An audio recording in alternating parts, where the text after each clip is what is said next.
Hello and welcome to Just Cause. I don't know which camera I'm... Dang it, I was supposed to be looking at that camera. Wait, which camera's on? Damn it. You never... We need a light on them, Yeah, man. we need lights on our cameras. We were on cue that time. I don't know what we were going to do. We were going to do something. Yeah. All right. But we're back. We are back and we're better than ever. We are better than ever. We have been active, though. We have been were talking very about, active. like, it's been so long, but we've been doing shit. We've You been were just doing so on live much. today. I was just on live. Go check it out. What I was was you doing doing? an What the hell were you anti-mask doing? protest.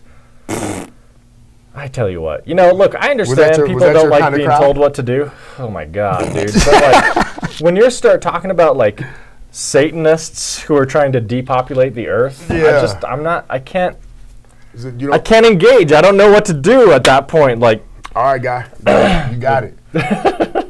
You got it. You can't talk about it. There's nothing to talk about there. like I could talk about like particular policy stuff. I'd be all about that. But I know what to talk about. These motherfuckers were standing in the damn median. that's what I was talking about. They And were don't we have people with charges right now for standing in the median? literally somebody just contacted me today regarding that.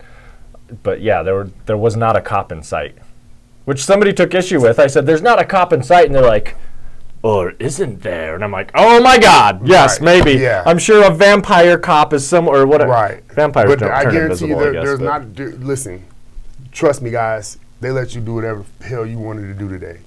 Oh, because I told them, I'm like, well, because cops never show up to right-wing protests. I'm Right. like, well, we're not right-wing. So we what just is it love though? freedom. So do we?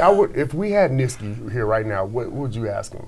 Niski, how are you doing? I would ask him. So do you put your cops on black people and Right, is it people a- of like, color?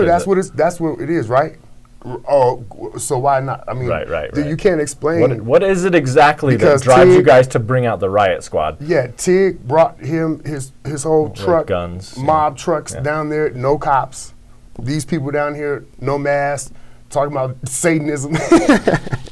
No cops in the middle of the road. And, you know, elsewhere, these anti-mask protests have gotten super violent. Somebody man. got stabbed over the summer. Right, yeah, at I saw one, that. And, like, at Cheyenne Mountain, 2 women got arrested for trespassing. So, I saw that too. arguably, there's a history there. and to yet, have a reason to keep the streets clear of people, right? Because there are people right now with charges for like, standing in the in that median same median, spot, bro. that exact same I almost median. threw this phone just now because I just realized Yeah, it's the yeah. same fucking median. Yep, totally. Anyway, sorry, man, I'm cussing. Sorry, Miss We Rita. actually have a guest today. Oh, yeah. I'm sorry, Mom. Sorry, Mom. and Miss Yeah. Rita. So yeah, we did. We did have some stuff going on at the Chinook Center. Things have been happening. Good shit. What was that? That was a fundraiser that we did, and I can't remember. I was trying to think as I was talking. We definitely have had a fundraiser. No, Oh, yeah. when The we- National Voter Registration There Day. it was. Yeah. We also, I don't know if we've done a show since our birthday bash, have we? Had a don't great think so, birthday man. bash. If you guys weren't there, you missed a Yeah, really man. exciting thing. A Bro, guy brought I his was drunk stand-up as hell. bass and didn't play it. It was just on the stage. It was pretty as hell. This Yeah, it white was. thing. It I was was like, really dang, nice. it was dope. But the reminders played. Yeah, Big Samir. Yep. Hey man, that was dope, man. Yeah. It was really dope. Anyway, yeah, man. So the voter registration just happened this past Yeah, like the national. Yeah, it was good. week, whatever day that was, and we met Chris Wallis there. That's right. We did meet Chris Wallace there. Yeah. And How now, here he is today on our very Look own at show. that. They come. Hey, I'm telling. So Chris is running for D11, the school board. Director of the school board. Okay. Director. The director. They're all directors. Is it? Gotcha, Oh, is that what it's gotcha. called? Yeah, it Oh, okay. sounds like the director's Oh, kind of the okay. head of it, but actually Nah. the director's kind of all the rank and file. Oh, and they have who's the president. director? What's his title? Is that Or Jordan? hers? The president is Oh, okay. Sean Gullickson. Then you have Oh. a vice president, secretary, treasurer, and then everyone else is director. Gotcha. I see. Gotcha. We're all directors here. So I Yep. thought Jorgensen. Oh, I understand. So when I saw a director, I was like, oh, so he's running the thing, but it's No, Gullickson. it's Got Gullickson. you. Gullickson's the president. I mean, we're all kind of, it's a board of 7. We're all a team. You know? Yeah. Everybody's got one vote. But, Wait, you guys aren't yeah. Gullickson's minions? not today. I'm not. Nah. So what? So you're running for re-election? What's happening right now? That's a little bit interesting. So whether you call it re-election, I ran in 2019. I did not win. When there was a vacancy on the board due to a resignation, I was appointed. Got you. So I've been running for the past year. I was appointed in November of 2020. And now I'm kind of running to keep the seat for a 4-year term. Got you. Because when you're appointed, you have to run in the next election. Oh, okay. All right. Well, now you've got the power of the incumbency. Right. Yeah, you got the I guess power for of the I incumbency. don't know. I don't know if that works in school. Yeah, we're going to see what that's worth. You know, Especially in I've heard it's D11, good. man. It's been topsy-turvy over there, man. Yeah. Been in the news and stuff. What's going on over there? Is everything Man, okay? it's a crazy world right now. Yeah. So there, I mean, it certainly is a much different environment than when I ran in 2019. It was, and that was still, the world of, Trump land. Right. That is what it is. But but it felt like a much friendlier environment. Now, you got a lot of folks, very hot over masks. Yeah. And that's that's a very tough conversation. I try and, and I'm always a person that tries to, find that common ground, Right. So wait, are you telling us right now, right here on Just Cause, that you're not a Satan-worshiping lizard person Not that's trying no. to depopulate the earth? No, Okay. not, All right. not so much. We'll take your unfortunately. word at that, but I'm telling you now, yeah, you end up being that, man. Although that being said, I don't know that the people that would believe that about me are going to take my word for it. True enough. Yeah, man. But yeah, I mean, I bet it's hard trying to, you're in the public school, district, and it's you have to take care of everybody's needs. So I bet it's hard to. How do you guys do that? And is that like a? Is there like a practice that you guys take to do that stuff? For me, it's a simple question every single time that kind of centers myself. It's what's best for kids. Yeah. How am I sticking up for the little guy? When we're talking about masks, that's look, nobody wants to wear a mask. That's exactly. that's not what we want to be doing. Right. But at the end of the day, we've seen it in our own district, and that's something that I'm proud of. That District 11 has published the data that in the first 10 days of school, we had 1,500 kids on quarantine. That's more than 5% of our student body was on quarantine in the first 10 days of school. Wowzers. We had I think it was 7 grades across 2 schools that were remote in the first 10 days. Since then, since instituting kind of masks, cases are down 50% and quarantines are down 80%. Since you instituted the mask since policy? they instituted the mask policy. almost like There must be some conspiracy there, like Yeah. they're not reporting the numbers right. They Yeah, can't. obviously. You guys are No, messing dude, with the mask numbers. works. You know what always gets me about that, is that, there's always folks talking about the conspiracy, that, Dr. Fauci's just, botching the numbers, anything like that. Yeah. Anybody, because I've been in leadership, 20 years in a warehouse environment. Anybody that's ever done project management, try and keep a secret with 12 people. I know, exactly. Try and keep a secret with 12 people. Keep a lid on something. Yeah. It's impossible. It's not happening. You're talking about thousands and thousands and thousands of people that would have to be in on a broad conspiracy. Right. And I tell people too, listen, if America, whoever these lizard people are trying to kill all the white people in America, then okay, I see it. Right, I see it happening. But guess what, bro? There is never gonna be a time in this what do they call it? Empire's history that they're gonna try to kill all the white people. Right, It's exactly. just not gonna happen. So I think taking the shot is definitely the Because thing. it's actually mostly probably wealthy what and needs white to be folks who happening. are getting the shot. Exactly. That's Yeah. actually another thing that I've heard is sort of debunking any conspiracy is like, does it affect rich people? Right. Yeah. It's like, Right. there's a secret cure for cancer. Well, Steve Jobs still died and he had all the money, Right. that's a, simple question. Anytime you hear a conspiracy, Yeah. That's a great- chemtrails, does it Yeah. affect rich people? Oh, Yeah. yeah, it would, That is a Exactly. great The way to put it. yeah, Exactly. test of that, yeah. Yeah, so all right, man. Yeah, speaking of, is it affecting the rich people the same way it's affecting the poor people? A big discussion around D11 right now is the equity policy. Sure. Yeah. What's your take on it? What's happening there, and what do you see happening, and what do you want to happen? There's so in the much future? conflation around the idea of equity. Equity is, for me, it's so simple, the word's been twisted to, to some people. They're even saying, we're starting race wars. We're teaching white kids to hate themselves, and Martin Luther King's a villain in history. That's how it's been twisted. And for me, equity was something to some extent I grew up with. My mom, she always relayed this story to me about her and her sisters, because her parents were very, very into the idea of equality. So when she was growing up, and this is a true story, you know, they had enough money to send each of their kids to an activity, you know. Well, my aunt, she wanted dance lessons, and my mom, she wanted piano lessons. But her parents were very into the idea of equality, and so they both went to dance class because they didn't want to be perceived as treating their kids differently, even though that's differentiation is what they needed. And that, for me, that's the root of equity.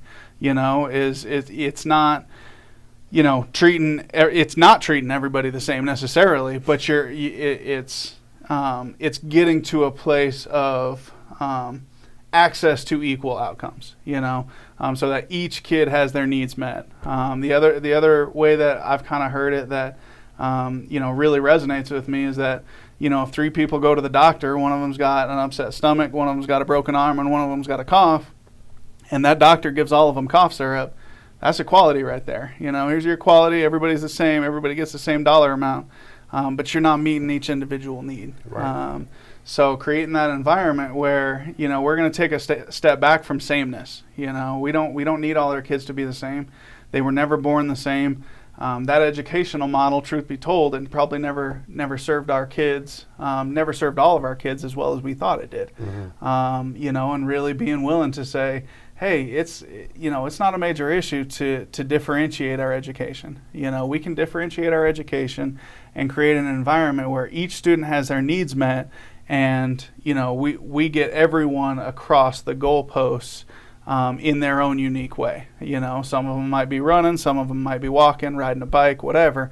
But everybody's going to get there by having their unique needs met. Right. Well, can you explain that a little bit more? Like, how would you implement that as, you know, what does equity look like? Yeah, exactly. What is that goal like? That sounds great, but like that also sounds very difficult. Yeah, especially considering our history of how we conceive of public school, basically. Yeah, I think there's a belief that equity is really expensive. The differentiated education, custom fit solutions are really expensive for everybody, and I don't think they have to be. You know, I like to share a story about, you know, adjustable seats. You know, the idea that we don't build car seats to be custom fit for everybody that sits in them. We just build adjustable seats, and then you can adjust yourself to it. So some of the things that we're looking at in D11, I mean, obviously we've got, you know, free and reduced lunch programs, specialized programming for English language learners, making sure those needs are met. One of the things that I'm very excited about is our work with an academic master plan. That's really our next 5 to 10 years of academic programming. And, you know, first and foremost, we're assuming that that's you know, we're going to deliver a quality neighborhood school first and foremost, but we know that, you know, that's not ideal for some students. So we're going to have aligned magnet pathways that, you know, if you've heard of a middle school, this is, you know, the idea that you're going to have a magnet program that goes not just through an elementary school or a single school, but elementary, middle, and high school. Mm-hmm. So there's a pathway that goes through, you know, their entire K-12 education. We're going to have a program for outdoor education. So if that's your bit, you know, you're outdoors, rough and tumble, you know, there's going to be an option. Visual and performing arts, science, technology, engineering, mathematics, STEM education, dual language immersion, and then just this past August we launched Spark Online, which is our take on an online only school. There is kind of a you know, there will be kind of an in-person presence. You know, there's going to be that face-to-face interaction, but it's primarily online. So we're creating those pathways that are differentiated for different types of learners. Now, that's not to say that somebody in a visual and performing arts program isn't going to learn science, you know, but maybe they're going to learn that through the lens of, you know, they might be learning mathematics through the lens of music, you know, and we know that that's a powerful tool to create those pathways, you know. So it's really, you know, customizing our educational model to, you know, to an angle that's best received by the student.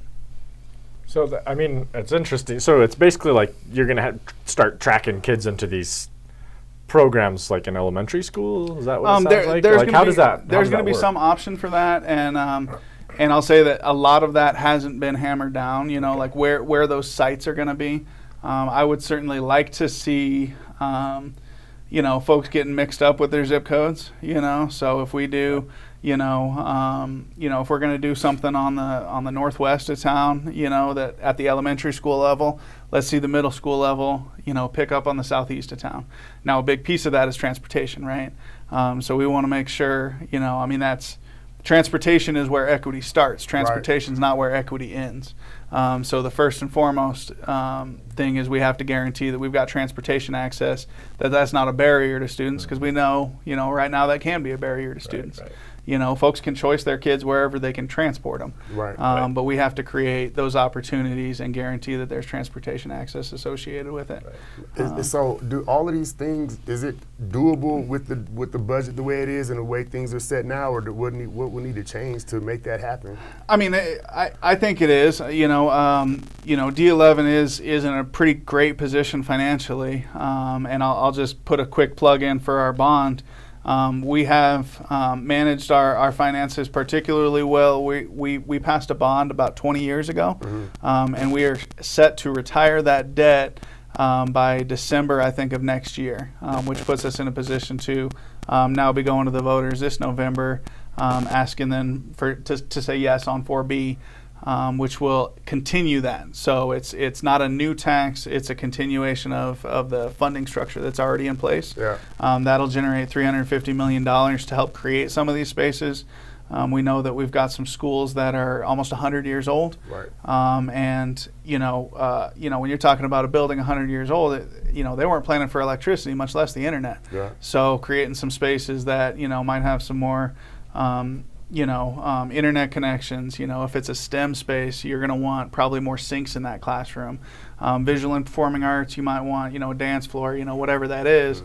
That bond question, which is kind of part of our facilities master plan, which works in concert with the academic master plan. Those two things, will work in partnership to make sure that as we're pursuing these academic pathways, that the facilities are in the right shape to kind of support them together.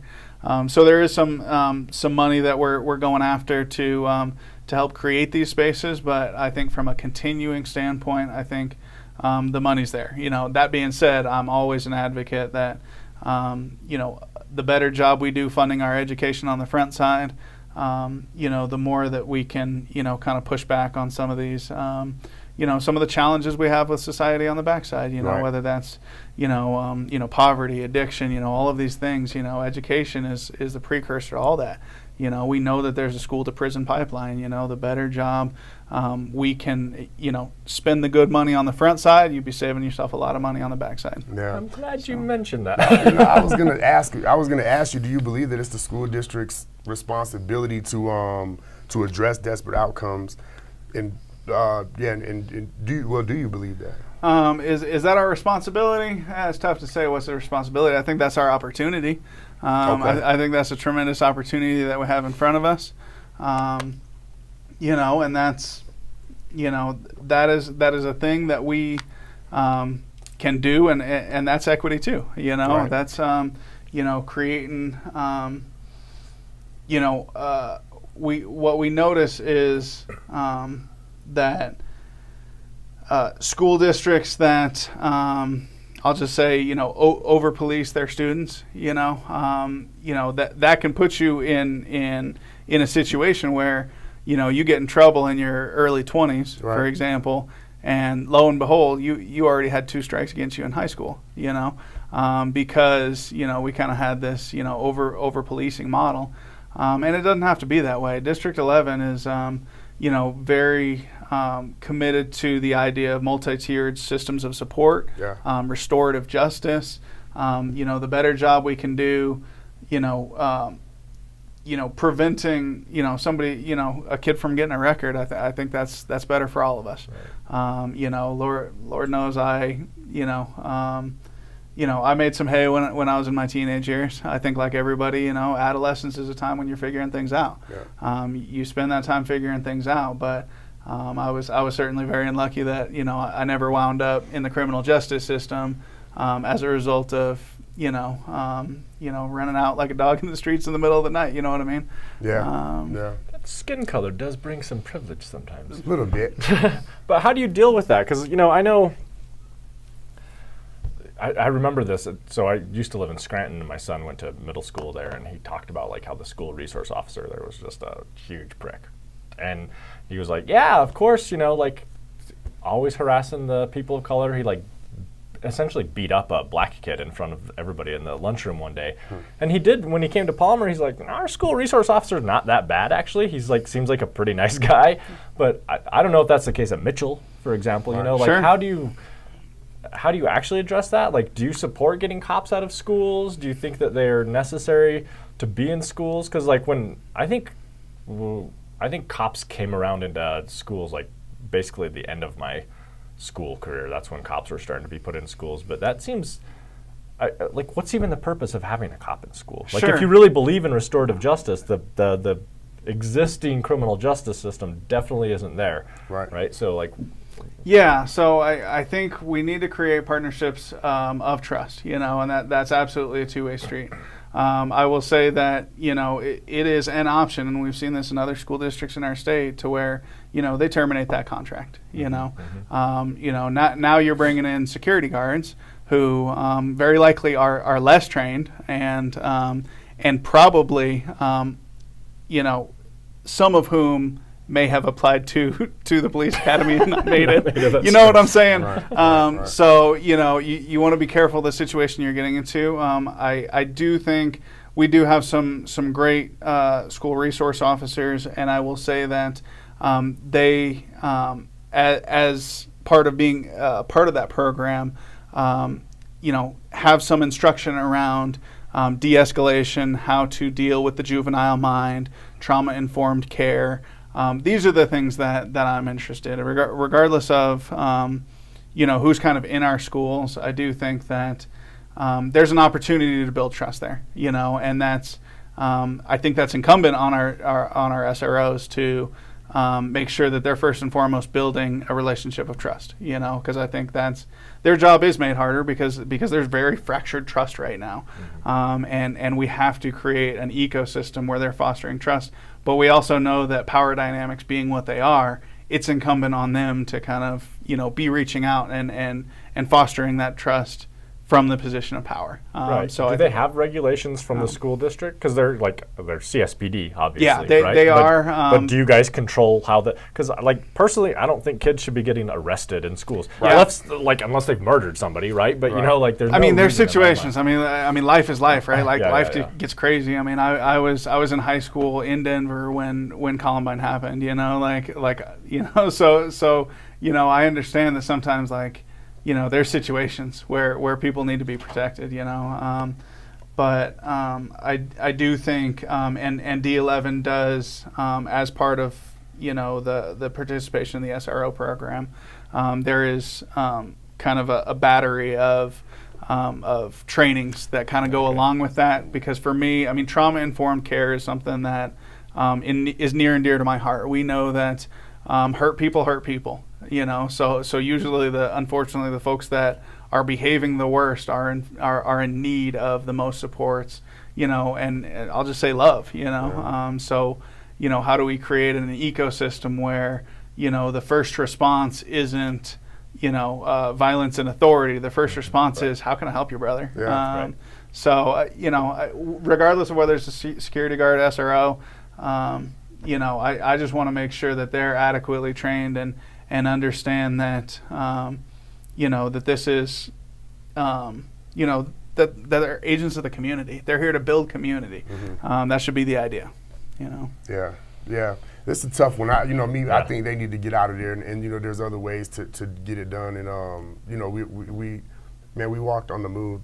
We could figure out how to get cops away from our kids and not have 7-year-olds getting handcuffed and weird stuff and happening. I don't think I will be clear that we shouldn't be seeing that in our schools. You shouldn't be seeing kids walked out in handcuffs, anything like that. There's no world where that should be tolerated in our schools. And the first system of support should be that school counselor. And really empowering them. Because the other thing I don't want to see is, if we take out any sort, that support, I'll say, from the school system, you know, the automatic reaction is, okay, well, now the teachers are putting one more thing on their plate. Now they're the security guard too. Right. You know, and we have to find a way to get our teachers the supports they need. You know, and regardless of who that is, we need more supports all around. Yeah, that's a nuanced thing for sure. Yeah. So, you know, when we just talking about, you know, interaction with the justice system, injustice system and stuff with our kids, it brings me to the thought, you know, the numbers in District 11 for kids of color are absolutely abysmal. You mean in terms of achievement or assignment to discipline? That's what I was. Where do you want to go with it? Do you think that it's a lack of opportunity or a lack of achievement? Which one is it? I mean, I guess you could call it. I mean, the test says what the test says. Right. And I think it's worth asking some questions around what is that test really telling us. You know, because I know that there's a couple folks on the board right now who their kids are in college. So, you know, when you see numbers that say that, you know, they're not fit for college, well, we got lots of D11 graduates that are succeeding in college. You know, I will say that, you know, while achievement, you know, you're seeing numbers like, you know, 20%, you know, and I don't want to get into a world of whataboutism, but when you look at some of the best districts in our region, their numbers are horrible too. They're looking at 50%. Yeah. 50% reading at their grade level. Right. So when you see a number like, you know, 25%, you know, let's not take that out of context and think all of the other school districts around us are 90, 95%. Right. Yeah. No, they're you know, on an A to F scale, we're all failing, you know. Failing the colored kids citywide. Absolutely. And the kids, you know, that aren't colored are being supported. And, you know, so it feels, you know, it's very obvious that this plan is needed, that there's some sort of thing that needs to happen and something needs to change, like, you know, drastically change to shift this thing around, right? And, you know, there's opposition to that. Is there? Yeah. I guess you know about this. I've heard a thing or two. So, yeah, I mean, District 11 has been truly fearless, and I believe leading the state, leading the region, in being willing to look at disparities among students, you know, and being willing to, and this is equity in a nutshell, all right? Being willing to disaggregate your data, okay? Because historically it's, you know, we're going to lump all our students together, and that's going to tell us they're all doing good or they're all doing bad, you know, but D11 has been fearless to disaggregate students and say, you know, lo and behold, you know, it's rough being a person of color, you know, and that has an impact. Okay, I heard one of my opponents recently say, well, correlation isn't causation, and I thought, well, that's we like saying fun phrases, don't we? Like, wait, what does that mean? But let's actually back up and say, you know, no one's saying that being a person of color, you know, diminishes your opportunity for achievement. We're saying that there are outside variables here that are making a difference, right. And once you have that information, and I'm actually very excited that we did our equity audit because we can point to hard numbers. Yeah. You know, this is no longer anecdotal. Yeah. We can say we see a 42-point difference in the test score of these students and these students at the same school. They're getting the same instruction. What's going on there? Right. Because once you have that information, You can start to now figure you it got a out. choice. Right. You can do something or you can do nothing. All right, so you know, being on the board and being a director, who's responsible for the student success?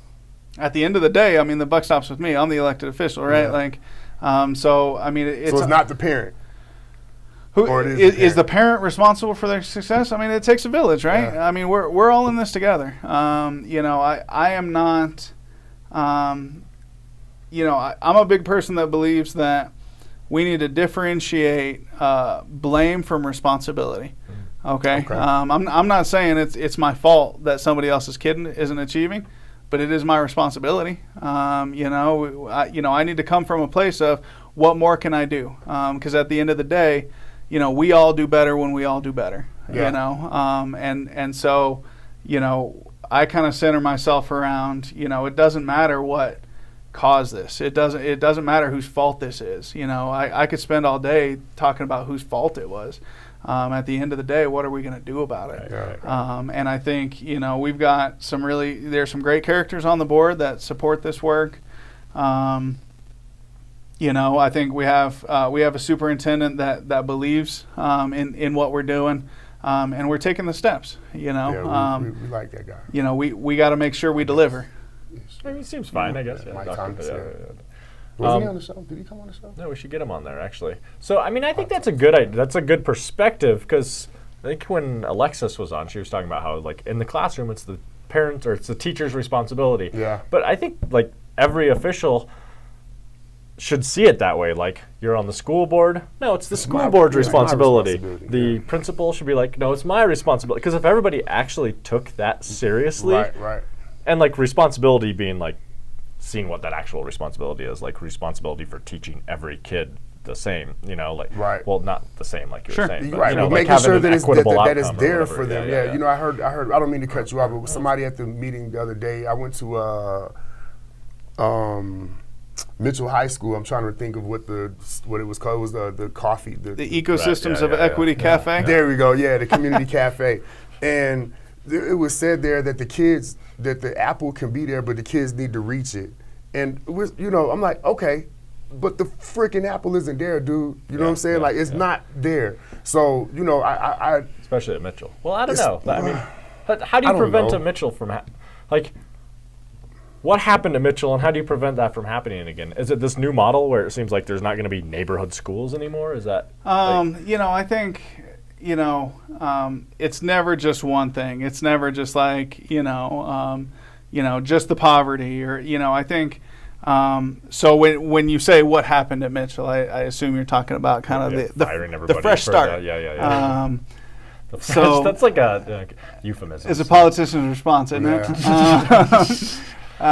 So yeah, I think, I do think that there were some culture problems there, and speaking as someone who has, you know, I've been leading teams for over 15 years, I will say that when I've seen culture problems, you know, sometimes it's a mixture of leadership and staff. Sometimes it's leadership, but I've never seen a situation where it's just staff. You know, like anytime you have culture problems, there is an element of it that is leadership. You know, it is important that, you know, and sometimes I will say personally that I have seen cultures that have become so toxic that they seem irreparable. You know, and I think the challenge with Mitchell was you're on the clock, right? We have an accountability clock with Colorado Department of Education. They're on year 4 of 5. That's not something that you can approach gingerly, okay? You needed big, bold action immediately. Do I think it could have been handled better? I do. You know, do I think that there were some teachers that fell through the cracks that I wish we had saved? I do. But I do think, you know, they've got a solid principal now. They've got a solid admin team. They are grossly understaffed, and that's really the challenge now. And unfortunately, in February, when we were kind of approaching, you know, this conversation, you know, we didn't know that we were going to be. I mean, this is a historical moment in staffing. You know, as somebody who hires people, I've never seen anything like this in my life. You know, I haven't been to a business in probably 3 months that didn't have a hiring sign up there. You know, when you got, you know, in and out hiring $17 an hour, like, you know, we got problems. So I think that was the variable that we didn't expect, and that's definitely challenged us quite a bit. But I do think you've got a committed staff at Mitchell, you know, and you know, and we're building out there. Another thing that we're doing is really approaching evaluations. You know, unfortunately, the evaluation system that the state kind of hands us, it's not really a meaningful evaluation. You know, I do believe in meaningful evaluations for your staff. You know, I think those should be. You know, not judgmental. You know, I don't think that just because you have some growth items that, you know, we're going to walk you out the door. But I do think that, you know, anybody you're coaching, you're giving them a growth item. You know, and sometimes if it's the best teacher in the building, maybe that growth item is mentorship, you know, that you're going to reach out and you know, bring the young bloods up, you know. So I think, you know, certainly we had some challenges with evaluation, and that's district-wide. That's really statewide. I think we had some problems with culture. And then, you know, obviously the demographics of the school itself presents some unique challenges. I wouldn't say that's a detriment. That's an opportunity if we treat it right. But, you know, it requires some special attention. And I do think Dr. Thomas is committed to giving that special attention. Obviously, he's challenged by staffing right now.